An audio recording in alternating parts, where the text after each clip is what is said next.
Capítulo 176. Tan pronto como regresó al país, los ignorantes se reunieron en masa y exclamaron: ¡Felicitaciones! Incluso el zar no pudo evitar reconocer el liderazgo de nuestro Führer. Ahora Europa es nuestra. Este es un acuerdo diplomático que quedará grabado en la historia. Aplaudían y vitoreaban, prodigando elogios hasta que sus labios se secaron. Los más perspicaces comentaron después: no debemos depender demasiado del pacto de no agresión.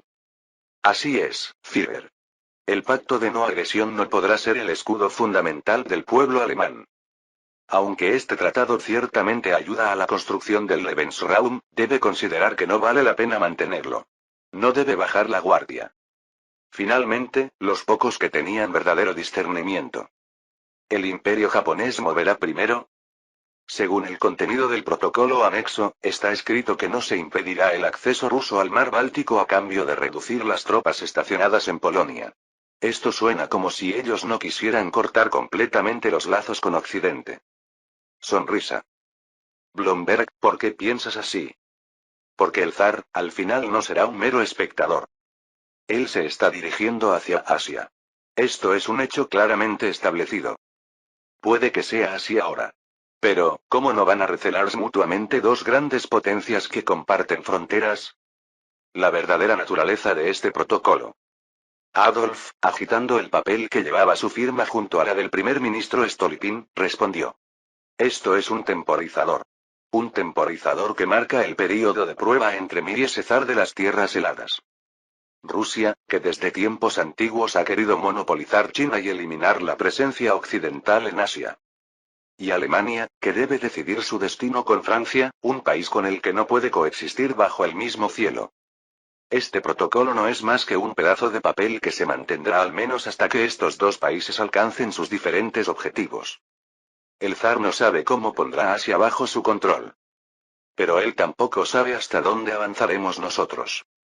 Por lo tanto, desde el momento en que se firmó este pacto de no agresión, debe considerarse que la carrera entre las dos naciones ha comenzado.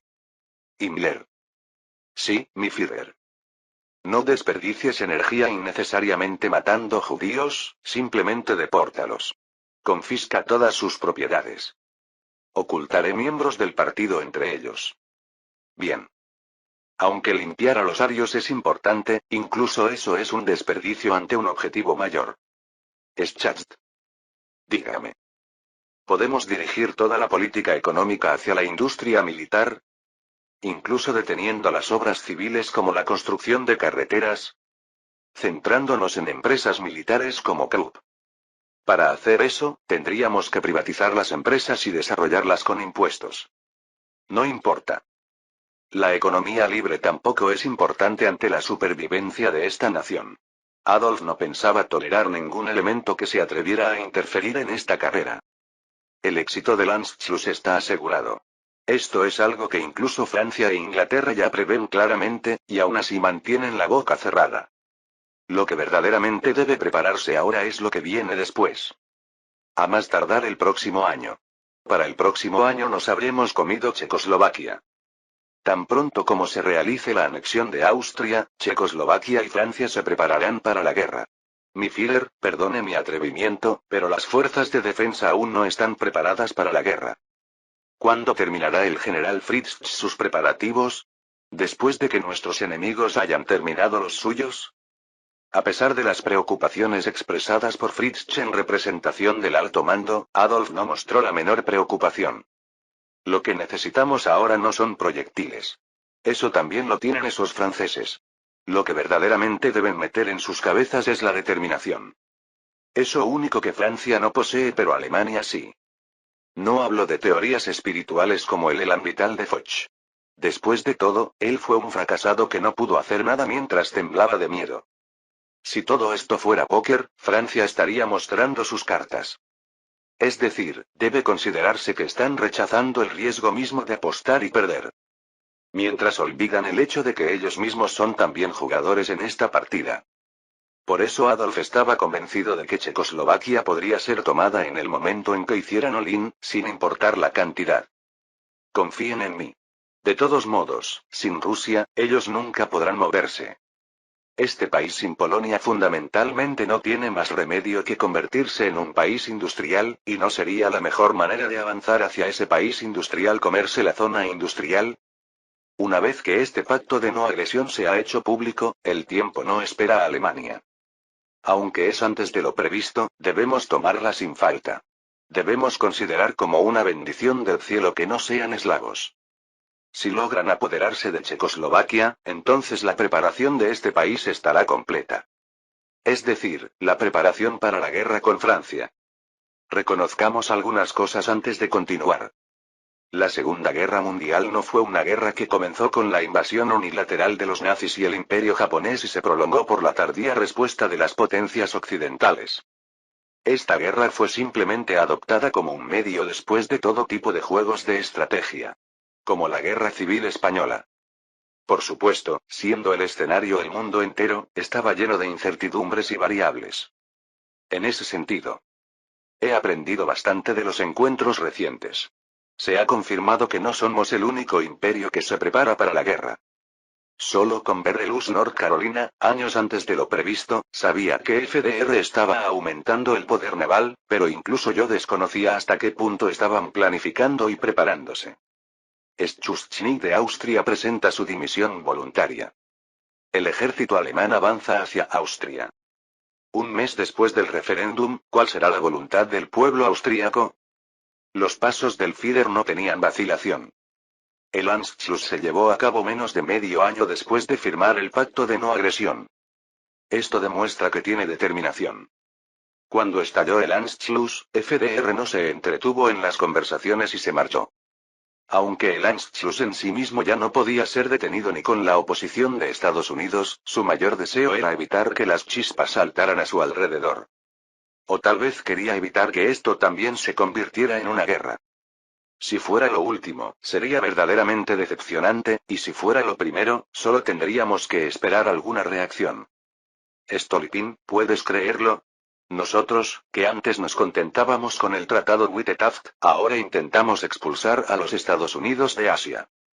Fue posible porque ellos se quedaron quietos mientras nuestro imperio avanzaba. Recuerdo vívidamente cómo en aquella época, al igual que el imperio japonés lo hizo una vez con Inglaterra, vacilábamos sobre si debíamos unir fuerzas con el mundo occidental. Incluso en una época de considerables reformas y preparativos para la Gran Guerra, el imperio era inestable. En esos momentos, lo pensaba innumerables veces. ¿Por qué solo este imperio eslavo debe preocuparse por el ascenso de Alemania y desear la paz en el lejano oriente? Ellos abrieron la era colonial y también violaron Asia obsesionados con el supremacismo, ¿por qué debemos nosotros hacernos responsables de las consecuencias? Por eso, ahora queremos devolverles el favor. Ahora es el turno de Occidente de asumir el papel de este país. ¿Qué haremos con los contactos secretos entre Japón y Alemania? Déjalos. Ellos también necesitan tener al menos un amigo en quien apoyarse. Aunque les proporcionemos materias primas y firmemos varios tratados, no formaremos una alianza. Este país es neutral. Porque este país, que ya no necesita preocuparse por su supervivencia, no asumirá ninguna responsabilidad más. Aunque Roosevelt se fue así, el simple hecho de que no participáramos en el diálogo lo llevará a buscar otros caminos. Así será. El hombre que conocí es competente. La arrogante declaración de quemar Tokio. Eso no es arrogancia, sino la intención de no atarse a la doctrina Monroe si fuera necesario. Y yo no soy un primer ministro capaz de respuestas flexibles. Stolypin. Ha llegado el momento. Cuando llegue el momento, se necesitará un primer ministro capaz de liderar la situación política. Ya veo. El próximo año será aún más intenso que este. Y como un año aún más intenso espera después del próximo, tal vez este sea el momento adecuado. Has trabajado duro. Si Witte ganó el respeto de todos y Kokopsov obtuvo la victoria. Stolypin, quien gobernó el mundo entero con la política fiscal en su mano izquierda y la política monetaria en su derecha. Tanto que se rumoreaba que todo lo que señalaba con la punta de sus dedos se convertía en oro, y que cuando bajaba el pulgar, cualquier capitalista quebraba. Ahora que incluso Stolypin se va, tal vez sea demasiado sentimental para un zar sentir algo de soledad. Incluso el jefe del Estado Mayor Román se ha ido, ¿solo quedo yo? ¿No le quedan aún cosas por terminar a su majestad? Uf, así que esto es lo que significa que solo puedes descansar cuando mueres. Ya que me he retirado, la próxima vez veámonos no como burócrata sino como amigo. Gracias. Aunque Stolypin se inclinó profundamente y se fue. Todavía parece quedar un cálido vestigio en el lugar donde estuvo. No solo él, sino muchos otros han dejado su calidez antes de partir, haciendo que este lugar se sienta un poco solitario hoy. Sin embargo, pronto entra otro personaje. Zar, me ha llamado. Ah. Yosif Zugashvili. Aunque falta un mes para su toma de posesión, es el próximo primer ministro que continuará el linaje de primeros ministros, sea lo que sea. Me pregunto cuándo podré usar a este después de criarlo. Mis oídos me fallan y no escuché bien. Una sustancia peligrosa que sabe usar máscaras apropiadamente y manejar la opinión pública contra otros países, pero que podría descontrolarse en cualquier momento.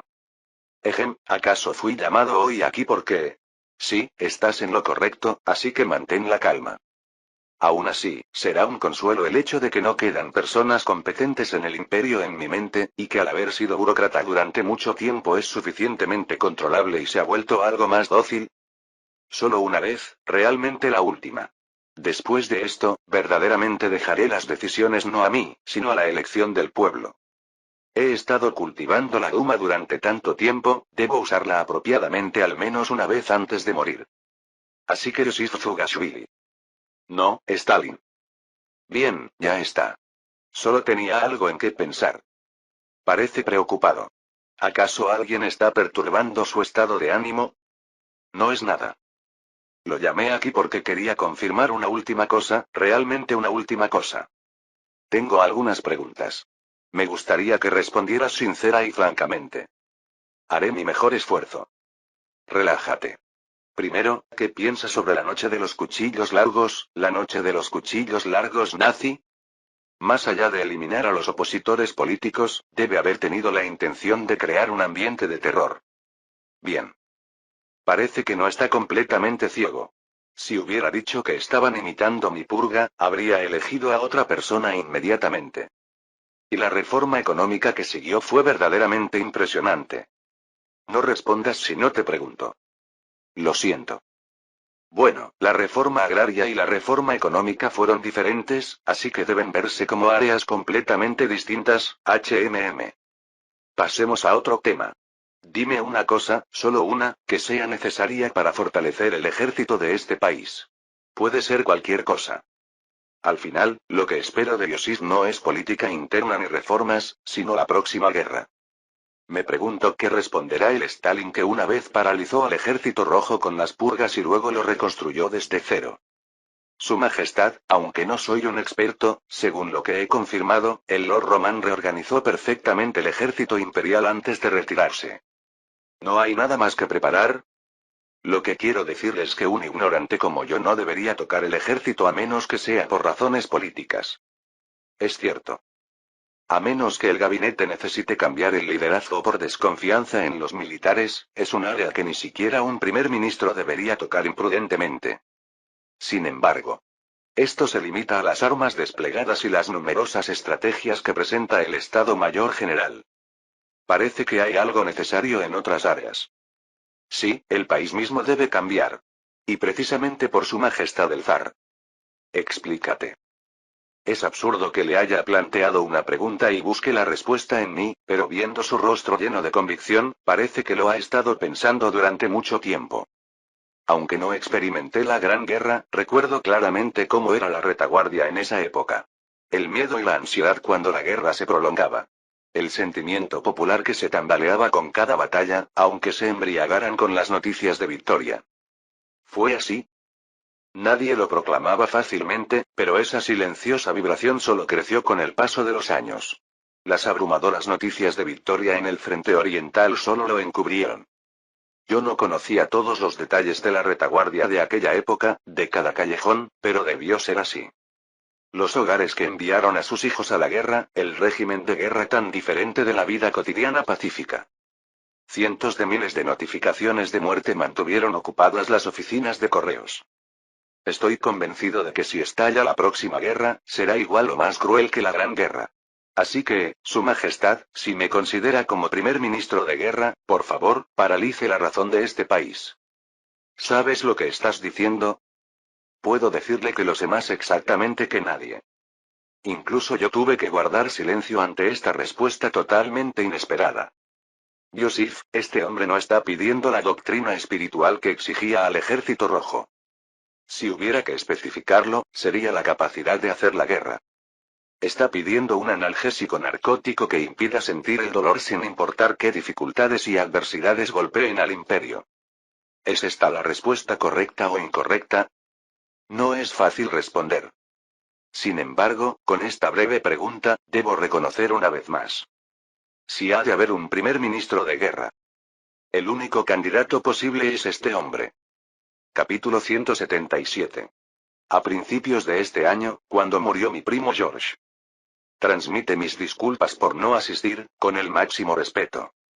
Solo envié un consuelo moral adjunto, pero no asistí a su funeral. Aunque él fue la única persona que vino al funeral de mi padre hace mucho tiempo y se quedó hasta el final, no pude ir. En su lugar, Billy envió a su hija menor Victoria. Sasa, tú tampoco vayas. ¿Por qué? Todos mis hermanos mayores han ido al extranjero al menos una vez. Hija, si te digo que no vayas, no vayas. Mamá. Lo que no puede ser, no puede ser. Y en menos de un año, su hijo mayor, Eduardo VIII, renunció enloquecido por una mujer que se había divorciado 2 veces.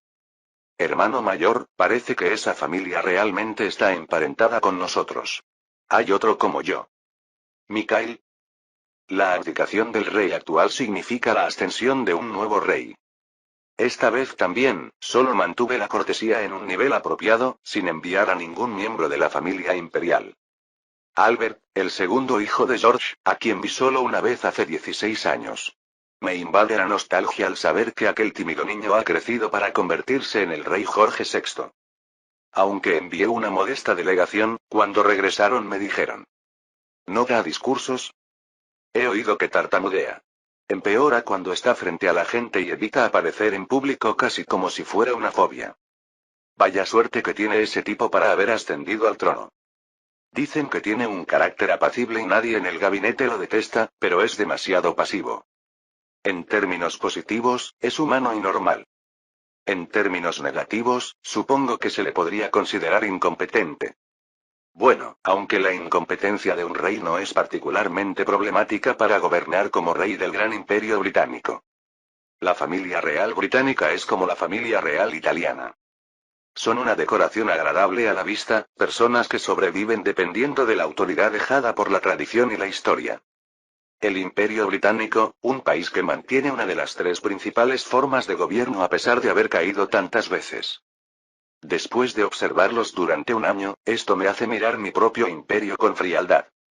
La primera duda que surge es, por supuesto, ¿cuál será el destino de la familia Romanov en este país? Al final nosotros también nos convertiremos en un simple árbol de Navidad ante la ola de la democracia liberal y el desvanecimiento del sistema de clases. ¿O permaneceremos como una piedra angular indispensable, responsable de una parte de la gloria imperial? A partir de ahora, cuando el primer ministro sea elegido por la Duma y comience la era de Nikita, la influencia de la familia imperial se irá reduciendo gradualmente. Aunque ahora nadie se atreve a replicar durante el apogeo que he construido, ¿podrá ser así también en el futuro?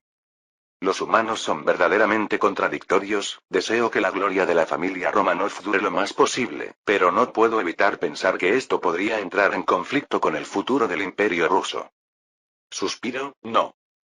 Pienso demasiado. Al final, yo también soy un simple humano, imperfecto e infinitamente deficiente. No puedo planificar completamente el futuro de dentro de décadas, ni garantizar el bienestar de mis descendientes.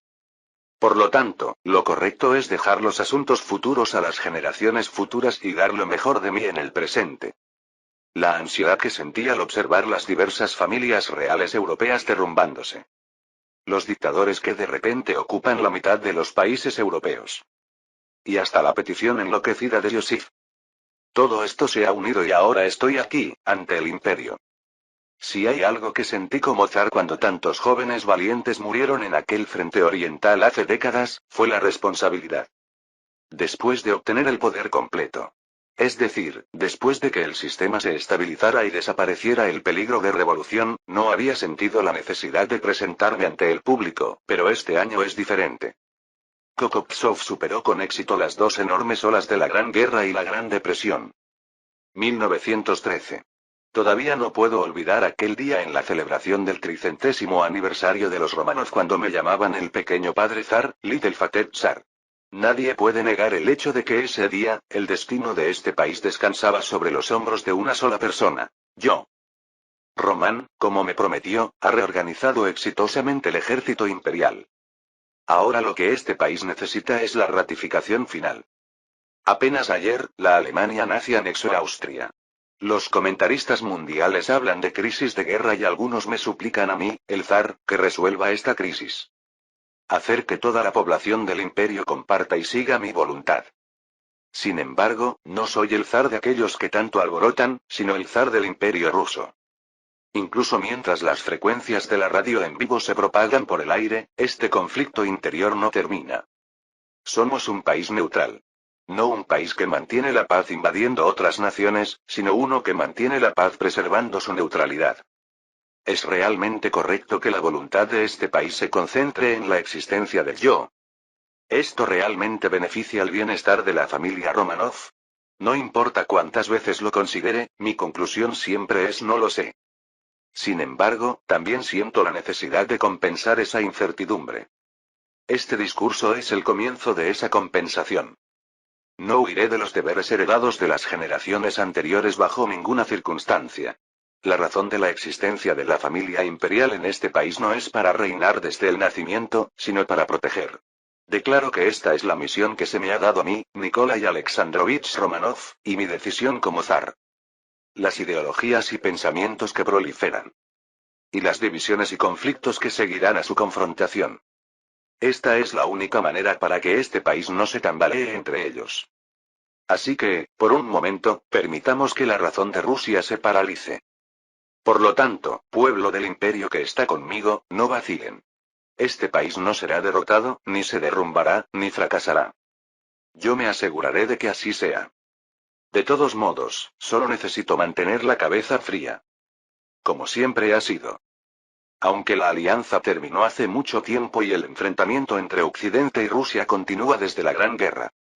Francia no se quedó de brazos cruzados observando el resurgimiento de Alemania.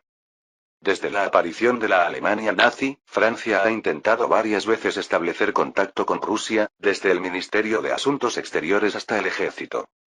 Esta reunión es parte de esos encuentros. Mikhail, por favor, escucha un poco más mis palabras.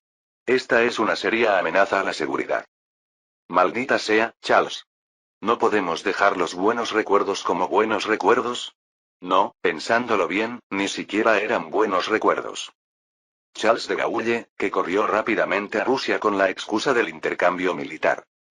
Él y Mikhail Tukhachevsky han mantenido una larga relación. Los dos, que sirvieron como oficiales subalternos en los frentes oriental y occidental, sorprendentemente se habían conocido como prisioneros durante la Gran Guerra.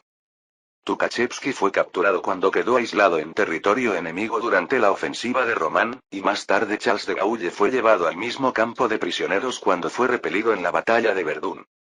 ¿Te envió tu antiguo superior, el mariscal Pétain? Deja de cuidar a ese anciano jubilado y vive tu vida actual. Ese anciano jubilado todavía tiene el poder de mover al ejército de mi patria. Sin embargo, a pesar de esa valiosa relación, Tukhachevsky volteó la cabeza y ni siquiera quiso enfrentarlo. ¿No escuchaste el discurso del zar cuando viniste aquí? Somos un país neutral. No nos importa si estalla otra guerra en Europa. ¿Quién dijo que participáramos? Los soldados como nosotros debemos movernos como marionetas cuando recibimos órdenes de arriba. Pero retirar las tropas de Polonia, esto es una seria amenaza para la seguridad nacional de Rusia. ¿Por qué te preocupas por eso? El imperio siempre será fuerte. La era del general Román, que recorría el frente oriental, ha terminado. Kornilov no es el general Román. Desde la simple estrategia militar del frente oriental hasta el suministro de los grupos de ejércitos. Todo se decidía en Varsovia. Esa Varsovia ha desaparecido. Más precisamente, debería decirse que fue reposicionada hacia atrás. Los políticos harán política. Pero la guerra la hacemos nosotros, los militares. ¿Es esto defensa nacional cuando incluso abandonamos el lugar donde estaba el antiguo distrito militar de Varsovia?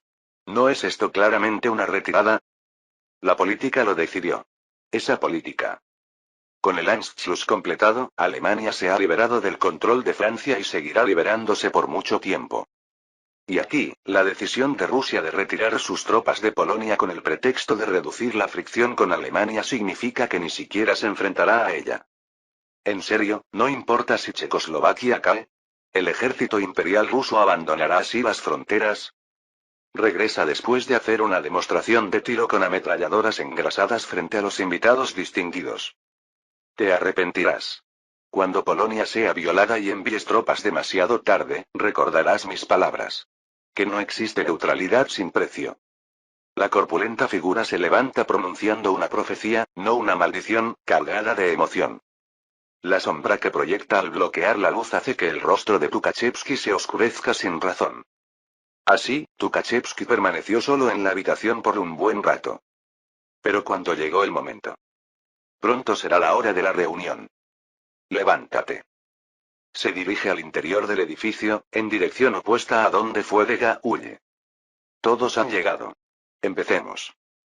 Llegó a la sala de conferencias presidida por el general Kornilov, quien se había convertido en jefe del Estado Mayor General junto con el cambio de primer ministro. Así que, Tukhachevsky. Dicen que la Alemania nazi ha fabricado otro tanque nuevo. La velocidad a la que producen continuamente nuevos modelos no es normal. Es claramente un modelo que supera los prototipos DW1 y DW2 de Enschel, dirigidos por Erwin Aders. Significa que es incluso más deficiente que los que tienen 600 y 700 caballos de fuerza. Debemos considerar que es un tanque de asalto de una dimensión completamente diferente. Kornilov no pudo evitar fruncir el ceño al oír que planean producir en masa algo superior al tanque tipo T, que solo tiene 500 caballos de fuerza con un motor diésel de 12 cilindros.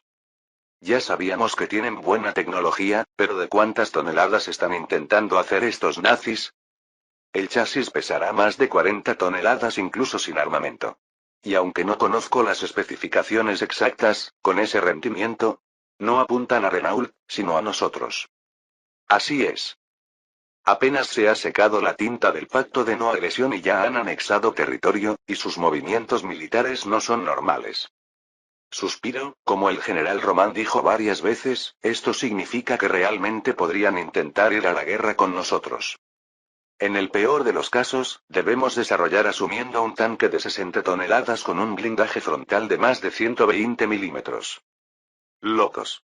Deben estar podridos en dinero. Aunque solo son rumores ya que se estima que apenas están en proceso de desarrollo, Kornilov juzgó que si la suposición se confirma, debe ser tomada como un hecho. Incluso los tanques pesados de los países más dedicados al desarrollo de tanques apenas rondan las 40 toneladas, y su blindaje, sacrificando velocidad, apenas llega a los 100 milímetros. Esto debe verse como una intención de dominar en el combate de tanques. Los pensamientos de quienes escuchaban la conversación entre los dos eran bastante similares. Nosotros también tendremos que construirlo. ¿Un tanque de 60 toneladas, realmente piensan hacerlo móvil? Con esas especificaciones, debe ser como una fortaleza móvil. ¿Existe algún arma de infantería que pueda penetrarlo? Para penetrar ese blindaje, ¿no hay otra solución que el bombardeo aéreo? Al final, se necesita un tanque monstruoso del mismo nivel. Por lo tanto, deberíamos descartar completamente la serie T existente y reubicar después de desarrollar un nuevo tanque. Un momento. ¿No es difícil descartarlos a estas alturas? Aunque cueste tiempo y dinero, ¿no hay otra solución más viable? Por ahora mantengámoslos. Mantener la serie T como está. Desarrollar el nuevo tanque y comenzar con el despliegue de prueba. Jefe del Estado Mayor General, es difícil calcular cuántos tanquistas tendrán que morir para destruir uno solo de esos nuevos modelos. Escucha mis palabras, Tukhachevsky. Por ahora, sigue las instrucciones. A pesar de reconocer el peligro del enemigo y la necesidad de cambio que esto conlleva, Kornilov da un paso atrás. Por ahora, Tukhachevsky asintió dando un paso atrás, pero no parecía que fuera a aceptar dócilmente la decisión de los superiores. Tukhachevsky se sentó, y mientras solo quedaba un ambiente serio, un nuevo personaje tomó la palabra. Según nuestra oficina de armamento, los Panzer que se producirán en el futuro no serán perfectos. Tendrán defectos individuales y, como han mencionado, están siendo desarrollados para vencer a los tanques enemigos. Significa que son ángeles de la muerte diseñados puramente para cazar tanques, no para operaciones conjuntas de infantería o guerra relámpago. Así es. Por lo tanto, cambiando un poco la dirección del desarrollo, proponemos desarrollar un tanque para cazar esos Panzer alemanes. Es un nuevo concepto llamado cazatanques. Si renunciamos a todas las ventajas de un tanque y nos centramos únicamente en el objetivo de cazar sus tanques monstruosos, ¿no hay posibilidades? Cazatanques, me gusta. Por cierto, ¿cuál es tu nombre? Un tanque diseñado únicamente para cazar tanques. Alexander Morozov. Eres joven. 33 años. Por cierto, soy el desarrollador jefe de la oficina de armamento de Moscú. La expresión de todos, incluido Tukhachevsky, se relaja ante la propuesta del cazatanques. La reunión se alarga mientras se enumeran armas sin fin, empezando por los tanques. Ninguno de los presentes en esta reunión parecía preocupado por retirar las tropas de Polonia. De todos modos, si hay una guerra con los nazis. Entonces, con ese cazatanques podremos realizar un ataque preventivo en la guerra de tanques. Porque el ejército imperial se habría movido primero, tal como lo predijo el ex jefe del Estado Mayor Román. Capítulo 178. Nadie podía entender por qué se había iniciado este tipo de transmisión en cadena, ni por qué los altos mandos de las grandes potencias estaban vertiendo discursos como si los hubieran almacenado. Me presento hoy aquí. Me pongo de pie con orgullo para exigirles a todos ustedes un cambio diferente al anterior. Lo único claro era que todo comenzó con el zar de Rusia. Nos encontramos en un callejón sin salida. Ahora solo hay una elección. O nos detenemos y buscamos otro camino, o seguimos por este camino hasta ver su final. En este país donde prevalece la demanda de neutralidad y se mantiene el principio de no intervención, un presidente en su segundo mandato que cuenta con el apoyo de 46 de los 48 estados. En Chicago resuena un mensaje que solo él, entre todos los presidentes del siglo XX, podía pronunciar. Control, debemos ejercer control. Quiero señalar a 3 países que están destruyendo el orden. Italia, Japón y Alemania. El primer paso para romper el marco del aislacionismo, considerado una verdad desde el siglo XVIII. El discurso de la cuarentena, 1937. Quarantine Speech, transmitía un mensaje diferente a los ciudadanos estadounidenses, distinto desde su atmósfera. Algo completamente diferente a las numerosas charlas junto a la chimenea, Fireside Chat, una serie de discursos radiofónicos desde su primera toma de posesión. Por eso, aprovecho esta ocasión para apelar a todos los ciudadanos. Roosevelt lanzó ese algo directamente a la sociedad estadounidense. Mis amigos, es hora de que todos despierten. Un presidente que exige una nueva iluminación. Aunque menos de una semana después de que este discurso se transmitiera por radio, Skippy, publicación de historietas, sacó una caricatura retratando a Roosevelt como un belicista y el New York Sun publicó críticas antiguerra financiadas con grandes sumas privadas. ¿Está seguro de que está bien? Podría bajar su índice de aprobación. ¿Cuánto tiempo ha pasado desde las elecciones? ¿Qué pueden hacer ellos ahora? Esto es como una cirugía sin anestesia. Si queremos vivir, debemos extirpar los tumores, aunque sea doloroso. Nadie podía detener a FDR, quien había decidido marcar a estos aislacionistas como obstáculos. Y antes de que el discurso de la cuarentena se tradujera en políticas concretas y diplomacia. A menudo he sido un profeta en mi vida, y la mayoría de las veces he sido ridiculizado. En la ópera Kroll de Berlín, se otorgó la famosa profecía de Hitler, Hitlers Prophecy, a los nazis. Cuando luchaba por el poder, cada vez que declaraba que este hombre, Adolf Hitler, asumiría el liderazgo de la nación y de todo el pueblo alemán, las burlas y risas eran interminables. El Führer no oculta al mundo ni un ápice de su amargo y nostálgico pasado. Su expresión nostálgica se transforma en confianza y convicción con cada palabra que pronuncia. Pero los países victoriosos que se burlaron de una Alemania caída, los judíos que hablaron de mis fracasos diciendo ya lo sabíamos. Ah, creo que ahora su risa vacía se les ha atravesado en la garganta. Alemania, que a pesar de haber luchado tan bien, fue derrotada en la Gran Guerra y tratada como una colonia. Este discurso tenía el poder de hacer que la época oscura de Alemania pareciera idéntica a la historia de la lucha por el poder de un solo hombre. Mis palabras se han hecho realidad y mis profecías se han convertido en escritura sagrada.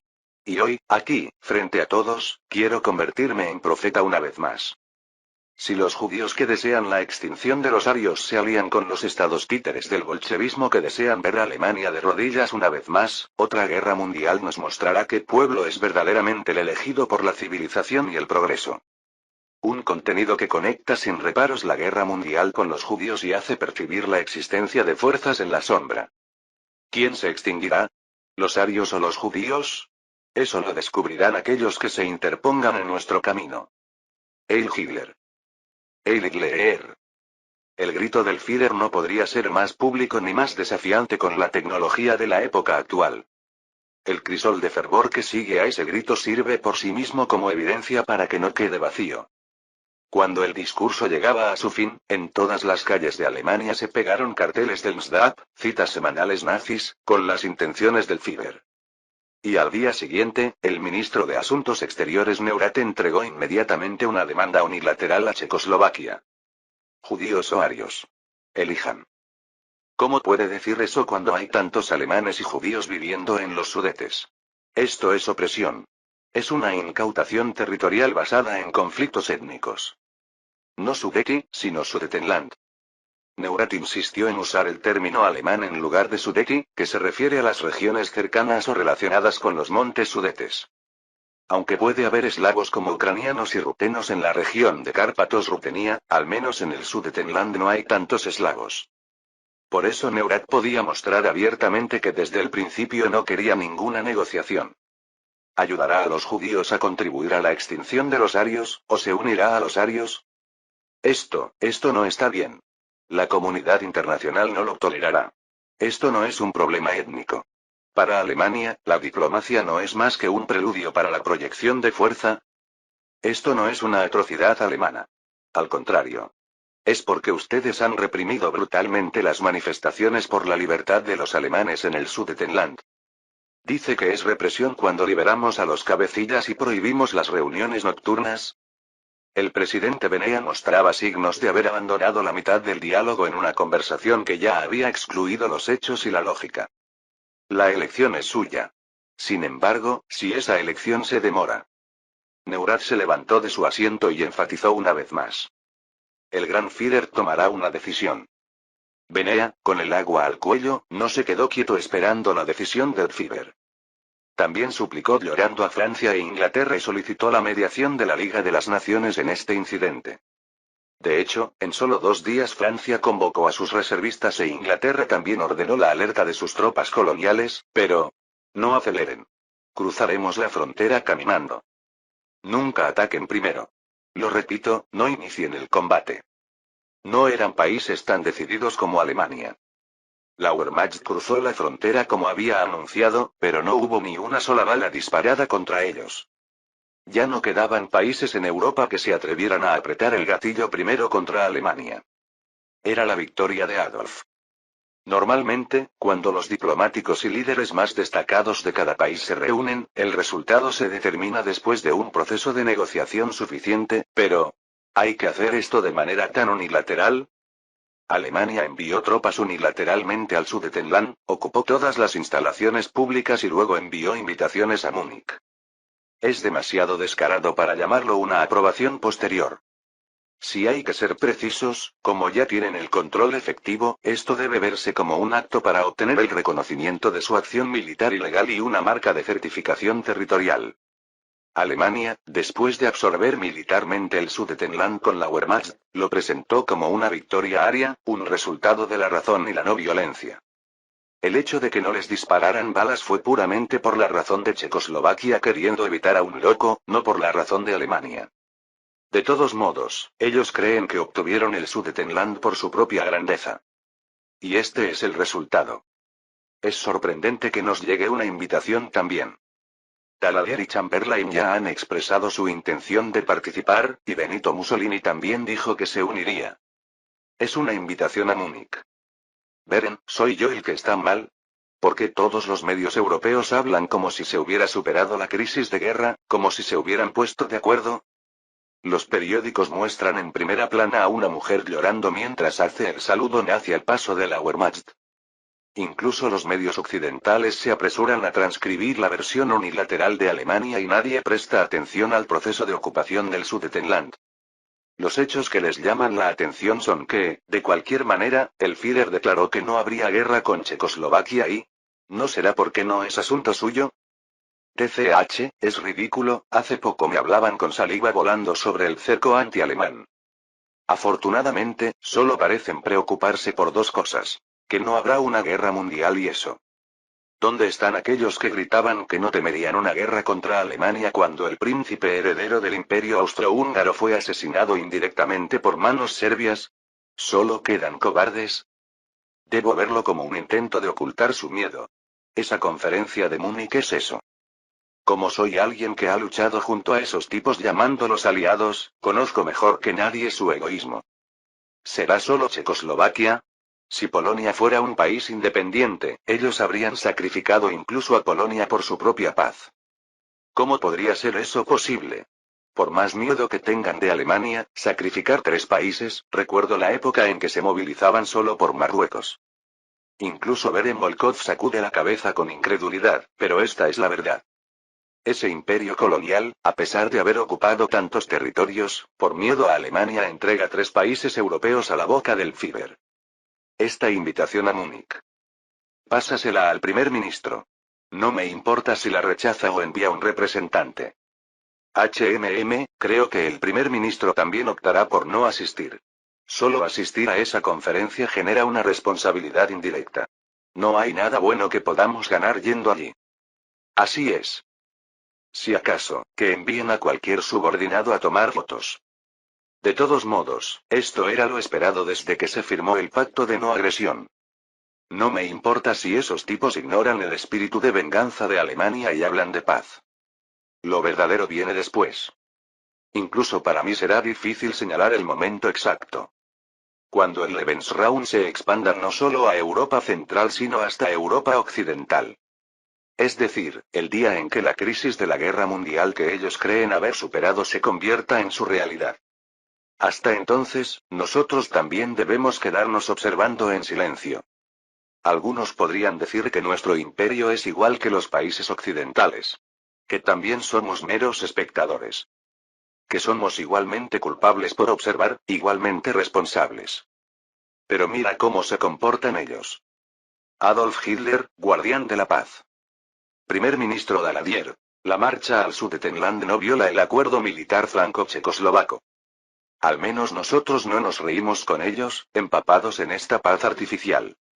Si la condición para la felicidad es no discutir con idiotas, entonces el imperio está caminando por el camino correcto.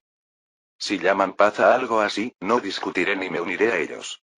Mientras me burlaba internamente esperando el nacimiento del Acuerdo de Múnich, el presidente Roosevelt expresa su intención de participar en la conferencia de Múnich. FDR. Apareció alguien que tomó una decisión diferente a la mía, es decir, alguien que desea unirse a esos idiotas. Un invitado no invitado. Sin embargo, la aparición de un invitado más interesado que nadie en el menú sobre la mesa. Yusif. Sí, Majestad. Ve a Múnich inmediatamente. El acuerdo de Múnich que conozco es definitivamente un tratado entre Italia, que le gusta entrometerse en todo, Francia, que tiene un acuerdo militar con Checoslovaquia, e Inglaterra, que se autoproclama mediadora y guardiana de la paz. No había lugar para Estados Unidos, ni razón para que lo hubiera. Sin embargo, si FDR ha elegido dirigirse a Múnich, ve y descubre. Franklin, ¿qué ha olido ese tipo para querer venir personalmente a tierra europea? ¿Hay algo que no le agrade? Todo. No te pierdas nada. Esto es una variable. Ciertamente nuestro encuentro fue breve y ninguno obtuvo nada del otro. Yo solo lo rasguñé ligeramente, y FDR respondió con una frase arrogante. Pero apenas regresó, dio ese discurso de cuarentena y ahora se mueve inmediatamente. Parece que esta vez está seguro de obtener lo que quiere. O simplemente es un invitado no deseado husmeando el banquete. Bueno, si FDR se mueve, nosotros simplemente nos ajustaremos. Por otro lado, quizás sea algo bueno. ¿Hay algo más que no deba hacer? No. Ya veo. Su expresión ya se ve inquietante. Es tan variada que cambia en tiempo real hasta el punto de ser grotesca. Me pregunto si FDR sabrá que viene alguien así. Me aseguraré de inculcar firmemente las intenciones de Su Majestad en las mentes de esos ignorantes. Sin falta, definitivamente. Aunque este Yosif muera en esa tierra. Sí. Confío en que nuestro nuevo primer ministro lo hará bien. Capítulo 179. Analicemos la situación. Primero, la premisa más básica. Solo el imperio está preparado para la guerra. Entre las 6 grandes potencias, solo el imperio es capaz de proyectar poder militar real. El partido nazi ni siquiera ha estado en el poder durante 10 años, ni siquiera 5 años completos, y el Tratado de Versalles fue anulado hace apenas un año. Militarmente siguen siendo inadecuados y ni siquiera han completado la base para expandir su ejército.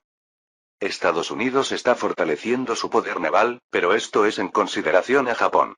Su voluntad de intervenir en Europa es extremadamente débil. Finalmente, Francia ha enterrado todo su presupuesto militar en un montón de concreto llamado línea Maginot, por lo que la proyección militar es difícil. Ni hablar de Italia, arruinada por la Guerra Civil Española y la Guerra de Etiopía, o del ejército terrestre de un país insular. Así que al menos en lo que respecta al tema militar, ningún país puede igualar la voz de la patria. Veamos ahora la razón por la que se realizó esta conferencia, es decir, la causa. Directamente es el Sudetenland, pero en última instancia debe ser Versalles.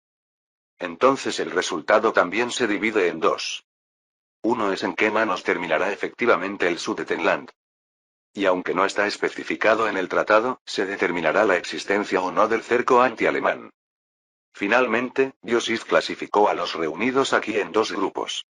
Ya que nos reunimos por la paz y no por los intereses nacionales, ¿no deberíamos todos unir fuerzas para lograr resultados? Exacto. La paz internacional es el valor que debe preservarse con máxima prioridad. Il Duce dijo que absolutamente no debemos permitir que se repita la Gran Guerra.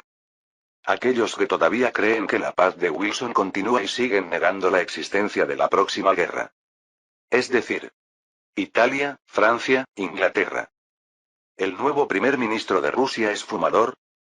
¿No dicen que este tabaco Fife elimina la flema y las impurezas de la garganta? Debo fumarlo diligentemente. Nuestros médicos del partido nazi dicen lo contrario. Hay estudios que indican que causa enfermedades pulmonares y cáncer.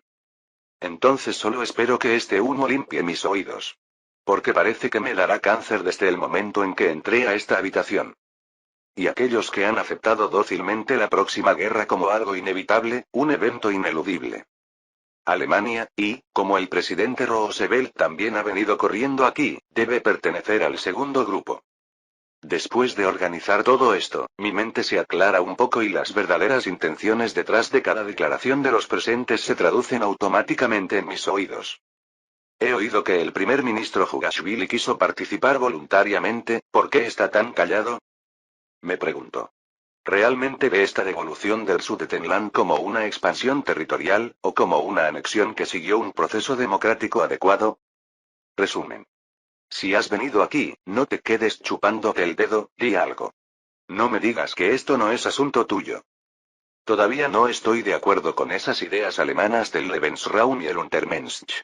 Además, por lo que sé, la población alemana en Checoslovaquia es solo el 23%.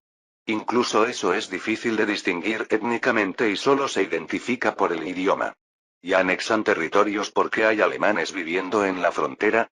¿Por qué algunos pueblos hablan alemán? ¿Esto es una razón válida? Traducción. Ni siquiera piensen en anexar con justificaciones tan débiles. Esto es claramente una guerra de expansión territorial. Mientras fumo tranquilamente mi pipa entre las opiniones conflictivas, el papel, el valor y el peso del imperio se hacen evidentes. Primero, Franklin. ¿No has llegado a un acuerdo con Inglaterra y Francia? ¿Estamos en negociaciones? Tal vez porque vino con prisa, sus argumentos difieren de los de Inglaterra y Francia.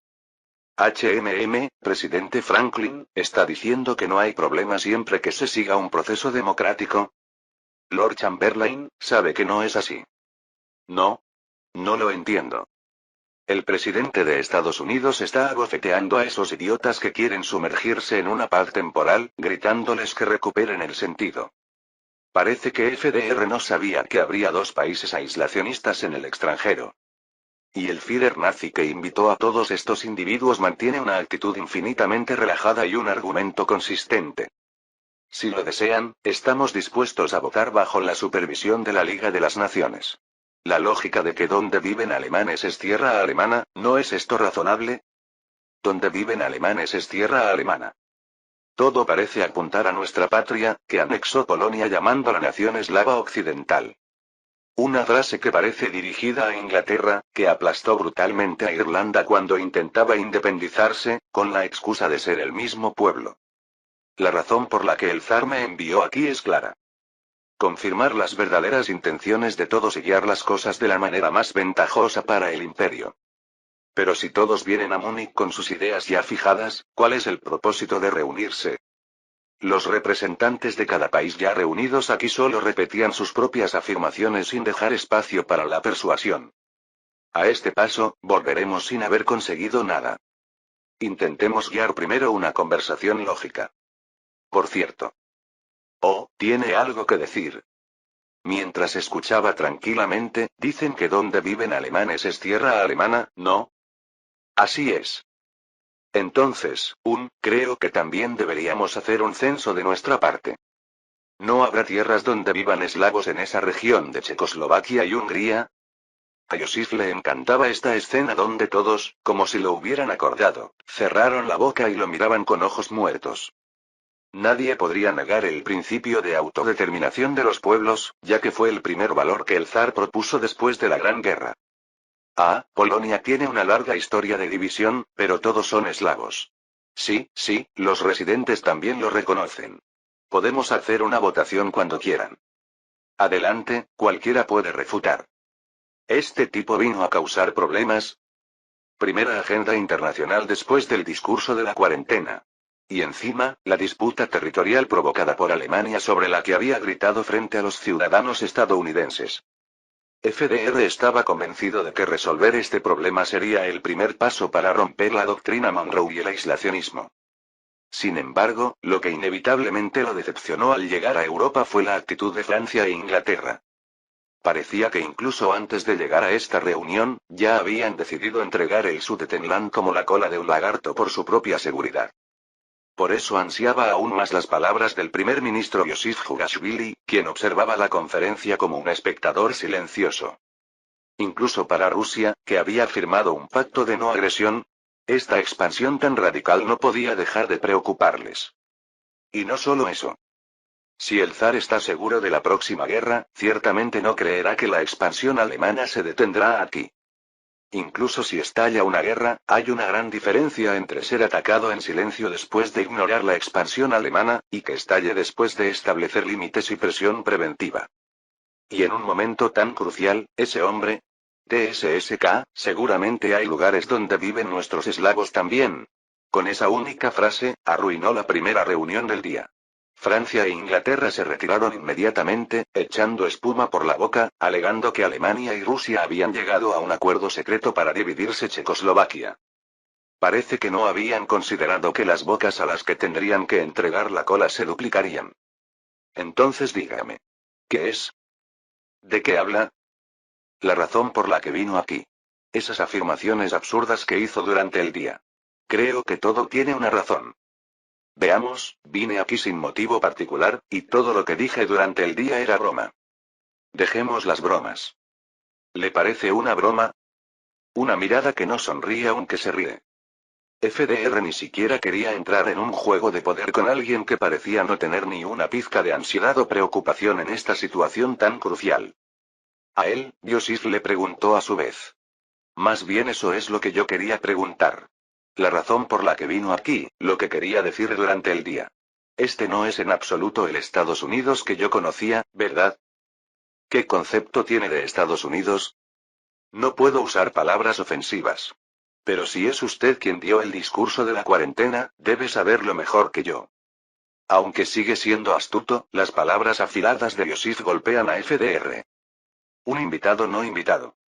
Una potencia sin control de la situación. Un país no europeo, el país de Monroe. A diferencia de su arrogante carrera hacia Europa, había poco que pudiera hacer aquí. Lo mejor sería mover a Lord Chamberlain. Francia seguiría si Inglaterra cambia de opinión. La Alemania nazi no es Japón. No solo es difícil para Estados Unidos presionar directamente, sino que las palabras de un presidente estadounidense podrían no ser tan importantes para el Führer. Sin embargo, la razón por la que vino corriendo, todavía creo que ese Führer nazi lleva una máscara. Solo hay que ver cómo propuso el pacto de no agresión. Es un hombre que provocará una guerra y no se detendrá en el Sudetenland.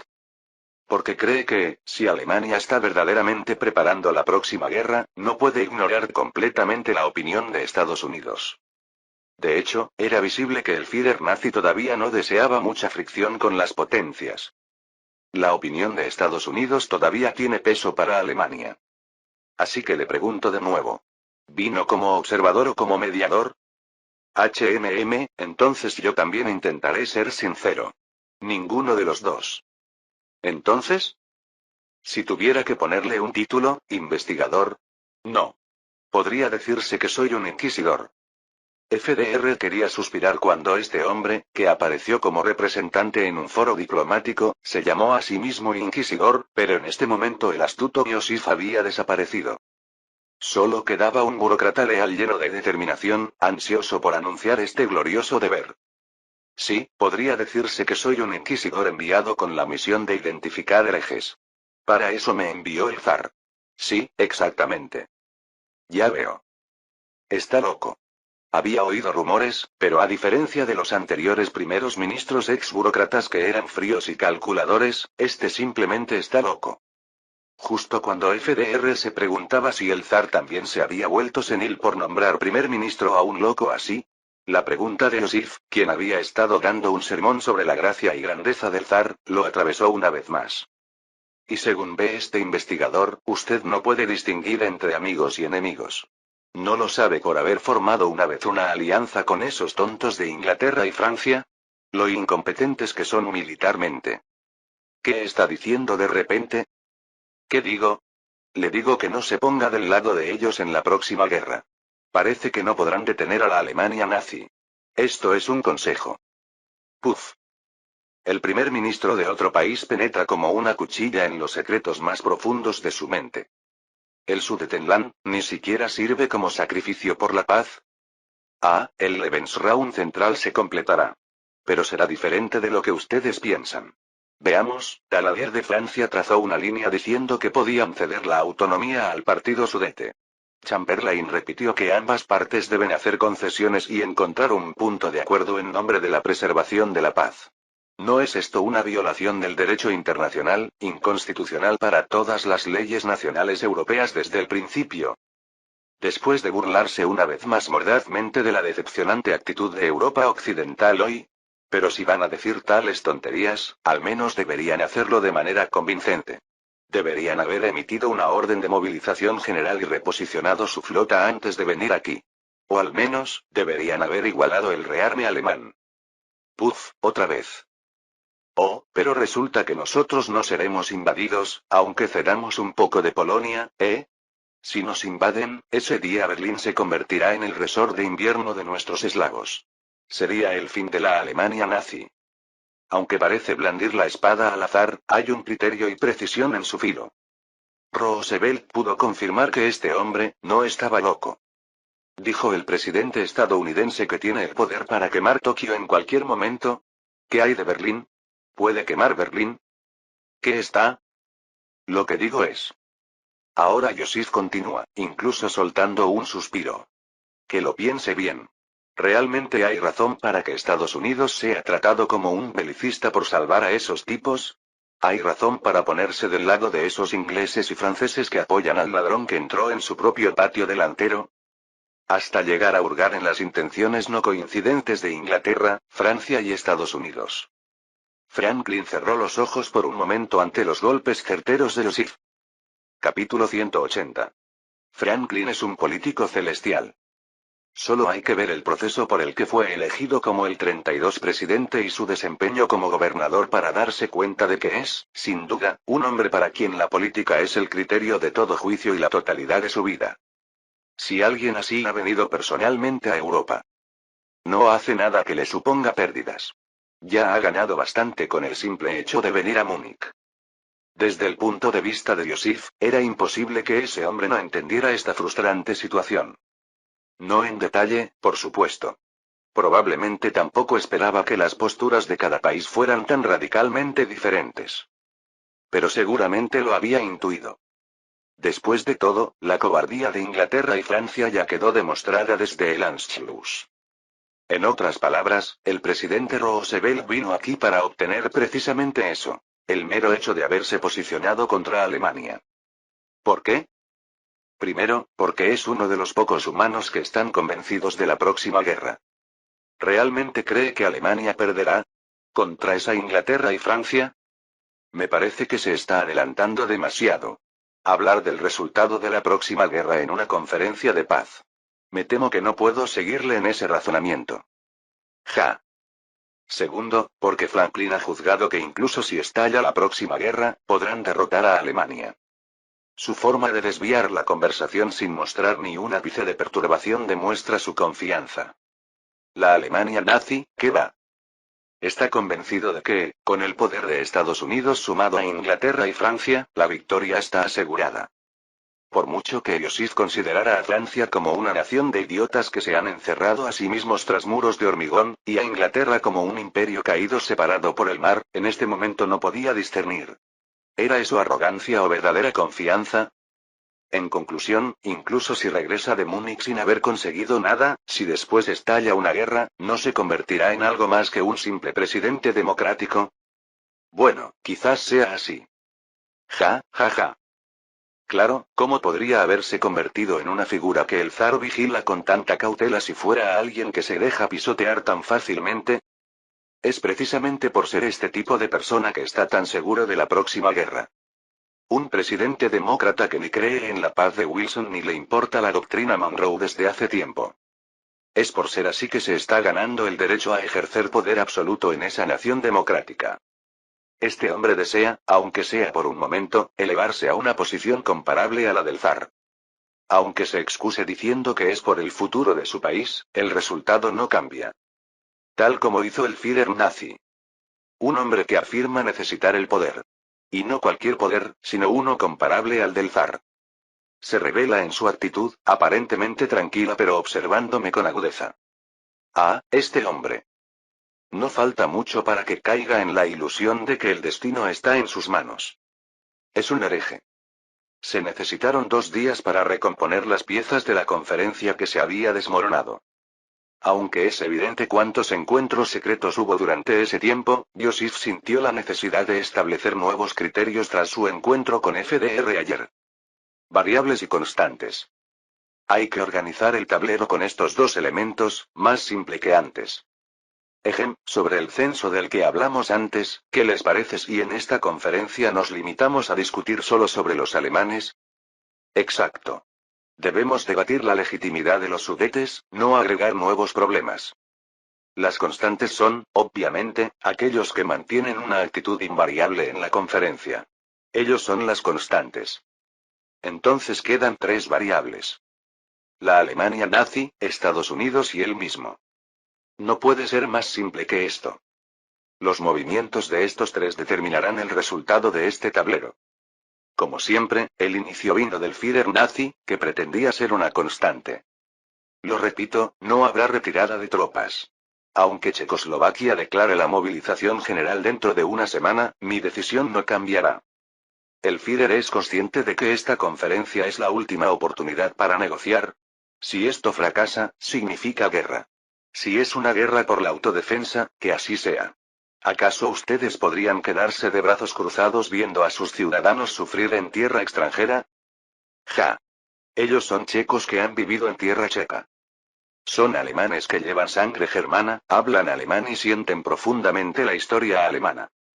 El Führer presenta sus palabras como si fueran verdades absolutas e inmutables. Las palabras de FDR no penetran ni un poco en sus oídos. Hay que empezar a desenredar esto desde aquí. Hay que hacer que todos se den cuenta de que ese que pretende ser una constante es, en realidad, una variable. Sí, traducido al lenguaje de estos nazis.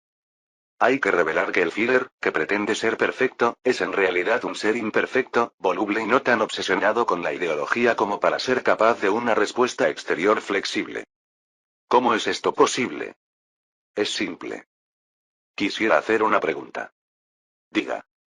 ¿Cuántas divisiones tiene disponibles para movilizar? Hay que ir más firme. Como alguien aún más inmutable. Hay que atacar fingiendo estar más loco. ¿Por qué pregunto eso de repente? Dado que la Wehrmacht superó los 500.000 hace tiempo, ¿serán unas 70 divisiones? No, pensándolo bien, me pregunto por qué tuvimos que abandonar Varsovia. Si hubiéramos sabido que surgirían problemas militares tan pronto, el ex primer ministro Kokoptsov no habría tomado una decisión tan importante. ¿Quiere discutir más? Entonces tendría que revelar el contenido del protocolo adjunto y las condiciones de ambas partes en caso de que estalle la próxima guerra. Sabiendo esto, el Führer, con los labios temblando ligeramente, no puede decir nada. No soy el primer ministro Kokoptsov. ¿Entiende lo que quiero decir? Aunque firmamos un pacto de no agresión, no contemplamos el caso de anexionar un país así. Francamente, no esperábamos que Alemania se expandiera de esta manera. ¿Lo ven? Si realmente estuviera firmemente loco, no debería haberse echado atrás aquí. Así que preguntaré de nuevo. ¿Cuántas divisiones puede movilizar la Alemania nazi? La respuesta fue incorrecta. Aquí debería haber mostrado una respuesta inmediata, como cuando la Wehrmacht cruzó la frontera checoslovaca a pesar de su preparación inadecuada. Es decir, debería haber demostrado confianza y una actitud inmutable. Al menos debería haber hecho el teatro de llamar a un subordinado y dar la orden de movilización al instante. No me digan que ni siquiera conocen el número de sus propias tropas. Pero el silencio. Es más vergonzoso que cualquier excusa. Este hombre no es una constante loca. Es una mera variable. Bien, dejemos al Führer expuesto. Ahora, permítanme preguntarles a todos ustedes. ¿Por qué a nosotros? ¿Por qué? Por lo que han estado diciendo, que si esto termina aquí habrá guerra, pero déjenme decirles claramente que nuestro imperio no tiene intención de ir a la guerra con Alemania. Por eso me pregunto. Vamos a exponerlos a todos. ¿Cuántas divisiones pueden movilizar ustedes ahora mismo? Porque el poder diplomático surge del cañón de un arma. Dicen que cuando baja la marea, se revela quién estaba desnudo. Tú también. Vaya, tú también. Oh, yo también. Nadie esperaba que todos estuvieran desnudos. Cuando Yosif preguntó, entonces, ¿cuántas divisiones tienes? Usando el criterio del poder militar, todos empezaron a cerrar la boca. Aunque nadie lo dice en voz alta, todos han tenido la misma imaginación. ¿Podremos vencer a Alemania? Francia está bien. Pero Inglaterra, Estados Unidos, Alemania y Japón. No es fácil intervenir contra ambos simultáneamente. La cuestión de quién ganaría si estalla la guerra. Considerando que la Gran Guerra fue una larga guerra de trincheras que solo trajo una victoria llena de cicatrices, casi nadie imaginaba un futuro brillante. Detrás de la pregunta de Yosif había este trasfondo. Primero, que Rusia era un extraño que no participaría en esa maldita guerra, y segundo, era casi una burla preguntando quién de todos ellos estaría realmente preparado para la guerra. Desde el principio solo había una respuesta correcta. Nadie estaba preparado para la guerra. Estar preparado para la guerra significa poder aplastar al enemigo sin obtener una victoria pírrica, y aquí no hay ningún país capaz de lograr eso. Al principio, el primer ministro Daladier propuso ayudar al partido nazi a obtener autonomía legal en Checoslovaquia. El Führer lo rechazó. Era una propuesta difícil de aceptar cuando ya había movilizado al ejército. Luego, el primer ministro Chamberlain sugirió enviar a Alemania más del 50% de la población de los Sudetes. También fue rechazado. Al final, lo que la Alemania nazi quería era tierra más que población.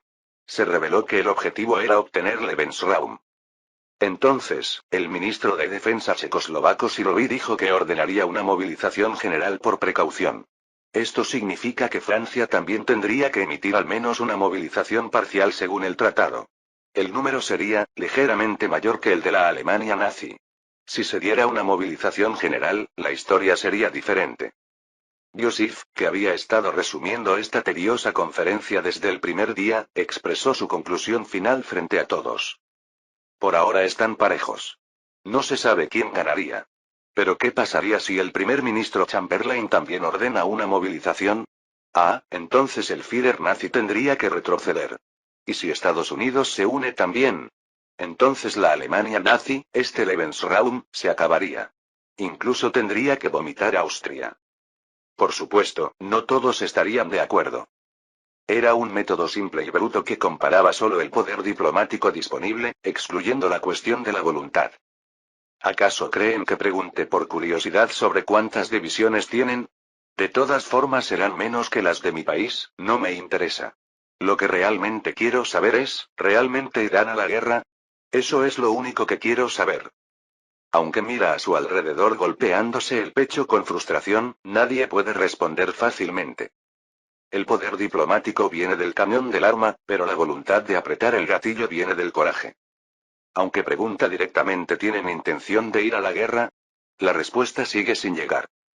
Finalmente, Joseph miró a Roosevelt, quien había caído en la herejía. ¿Estos son sus futuros aliados? ¿Realmente confía en estos tipos para ir a la guerra contra Alemania? ¿No sería mejor firmar un pacto de no agresión? Mierda.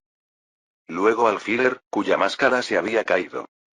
No es tu locura la que ha triunfado. Es el miedo de ellos el que ha sido derrotado. Y volviendo a su asiento. Volvió a morder su pipa. Solo mirar a los personajes reunidos aquí le hacía sentir que realmente podría desarrollar cáncer. Las fuerzas checoslovacas, que ascienden a 1 millón de hombres, están completamente armadas y en espera de órdenes superiores las 24 horas. Por primera vez desde el fin de la Gran Guerra y la suspensión del servicio militar obligatorio, Francia emitió una orden de movilización parcial. Sin embargo, sin importar cuántos fueran o cuán poderoso fuera el ejército. Acuerdo de Múnich alcanzado. Checoslovaquia pierde el 30% de su territorio y 5 millones de habitantes. Guardián de la paz o deserción de aliados. El Acuerdo de Múnich, un tratado que demostró que no solo la seguridad colectiva había terminado hace tiempo, sino que ni siquiera la seguridad del bloque podía protegerlos. Por supuesto, los políticos estaban ocupados vendiendo su imagen tan pronto como regresaron a sus países. Esto que tengo en mis manos es una promesa que obtuve personalmente del Führer nazi. Paz para nuestro tiempo. Yo la he conseguido. ¡Hurra! Chamberlain agitó el papel del Acuerdo de Múnich frente al micrófono durante su discurso, presentándolo como si la paz para nuestro tiempo, citada de una antigua oración, se hubiera preservado gracias a él. ¿Qué es la paz? La paz es tener poder y no usarlo. Entonces, Francia es sin duda un país pacífico. Esta es una victoria para Francia. Aunque no tan públicamente como Chamberlain, Daladier también promocionó los logros del Acuerdo de Múnich en el Parlamento, planteando la cuestión de qué es la paz con elegancia. Si había alguien con un ambiente diferente a estos, era. Dicen que FDR fue a pescar de nuevo a Europa. ¿Por qué diablos deberíamos involucrarnos en una guerra europea? ¿Para sufrir otra gran guerra y gran depresión? El presidente debe estar loco. O el fantasma de Wilson lo ha poseído. Franklin D. Roosevelt. Solo él no recibió de sus ciudadanos la evaluación de haber preservado la paz, en un ambiente completamente diferente. Sin embargo, FDR lo reconoció. Aunque las burlas han llegado al extremo, no están equivocados. ¿Por qué?